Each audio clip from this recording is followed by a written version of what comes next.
And this is my submission for Lab 2, Gravity and Drag Force. The purpose of this lab is to compare an observed application of Newton's second law that includes gravitational force and drag force to a generated model. The primary physics principle we will be using is Newton's second law, which we used in the first lab. Newton's second law is force is equal to mass times acceleration, which is derived down to a more usable form of velocity final is equal to velocity initial plus net force divided by mass times delta t. The two new principles that we will be adding in this lab is gravitational force and drag force. In this case, gravitational force is caused by the Earth, so we can set the gravitational constant to 9.8. So F sub g is equal to negative m times 9.8. The next force we will be using is the force of drag, which is negative magnitude of v times b.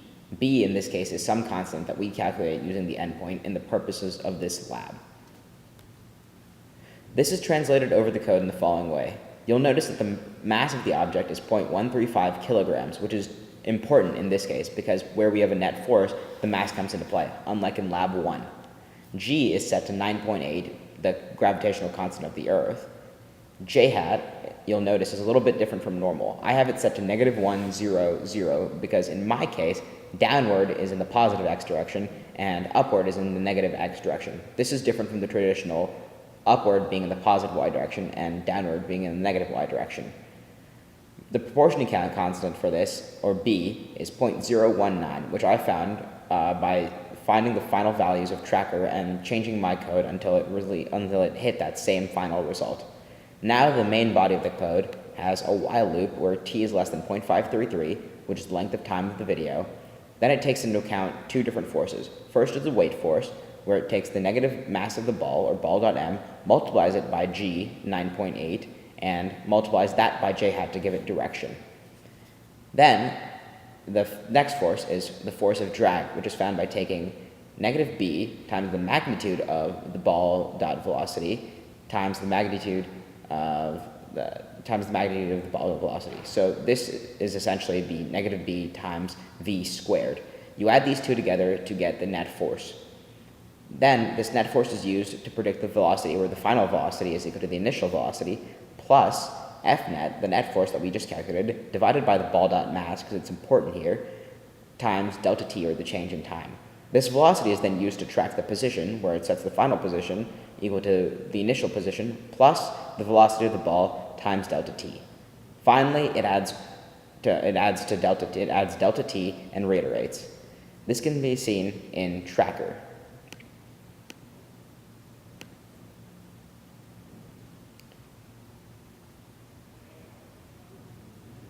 So you'll notice I did a few things here. First, I set the length of the object to 0.150 meters to keep it in SI units. I also set the direction of motion, or negative in the positive x direction, being downwards, and I tilted it a little bit to better match the orientation of the video to give better results. Here is the object being modeled in v-idle. In this case, the yellow arrow is the force of gravity, which is constant throughout the entire video, and the blue arrow is the force of drag, which changes as velocity increases and grows proportionally.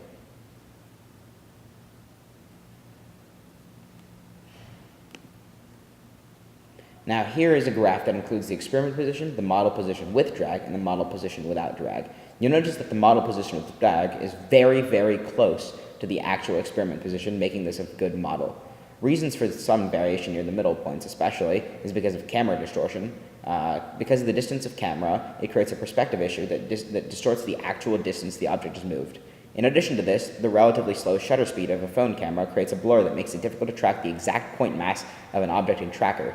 The object also has a slight rotation that could affect drag in different ways as it orients itself differently towards the ground. Part of the reason that it's so accurate is because the model without drag has to only approximate the endpoint using the calculation, whereas the model with drag knows the exact endpoint, and while both of them know the initial start point, so it makes it a better fit. What does it mean? The model that includes drag force predicts a terminal velocity because terminal velocity occurs when F sub d is equal to mg, or there's no net force. The model without drag does not predict this velocity, so velocity can increase to infinity, whereas with F sub d is equal to mg, Vf would just be equal to Vi, so constant velocity.